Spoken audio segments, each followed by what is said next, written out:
Les humains ne sont pas que féroces. Quand ils ont le choix, ils s'installent là où il y a de la place et se reproduisent en paix. En ce moment, c'est la dèche.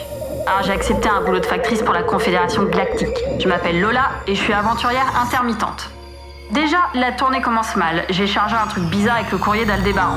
Un œuf qui a éclos en route. L'adresse était sur la coquille, on peut plus la lire. Si personne ne le réclame pendant la tournée, je dois le ramener au centre des courriers perdus ou sans destinataire, le CCPSD. En attendant, je l'ai apprivoisé. J'aime bien ce bidule, c'est mon bulbo. Sur Canopus, je croise un écrivain qui vit planqué au milieu de la forêt. Je l'aperçois qui sort sur son palier en robe de chambre, pipe au bec. Il me fait un signe et ramasse son enveloppe. Je ne m'attarde pas. Il est très bavard et très menteur. L'avant-poste militaire Beta est sur un astéroïde qui orbite craintivement autour d'une étoile noire. Mais le lieutenant Vigie Drogo est tombé dans le sommeil sans fin de la mort. Dans sa tenue argentée de croisée cosmique, il repose dans son fortin veillé par un robot d'acier. Il n'y a plus qu'à ajouter cette lettre au sac destiné au CCPSD. L'étape suivante, Vega A plus B, est une planète de collines herbues ponctuée de bosquets et de céleris arborescents. Je fais la route jusqu'à déboucher dans une vallée où ça sent la ruralité profonde. Les gens sont carrément rouges, rablés et velus.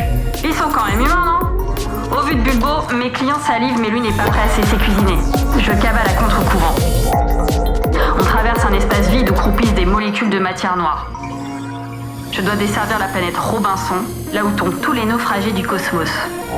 Je trouve une société anarchique installée sur une plage grise bordée de carcasses d'astronefs. Il y a une unique lettre destinée à une voluptueuse créature à l'épiderme caramel, artiste de cabaret participant au bon moral des isolés, mâle comme femelle. Mon étape suivante est la planète Reno.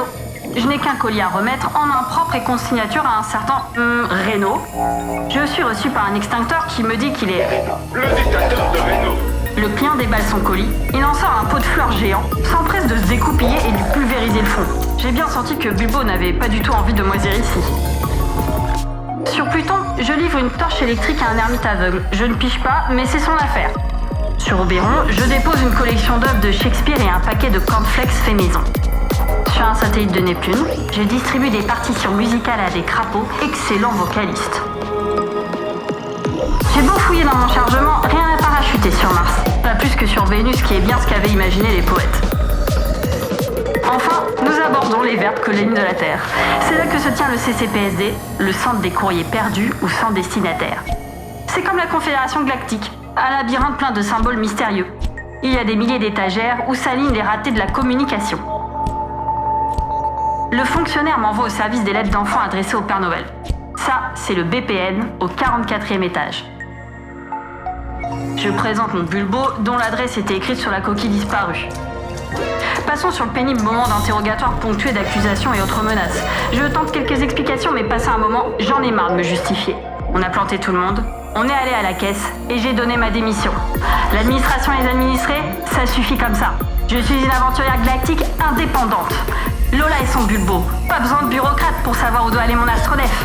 Il est maintenant dûment tamponné de sa date de libération, le cachet de la poste faisant foi.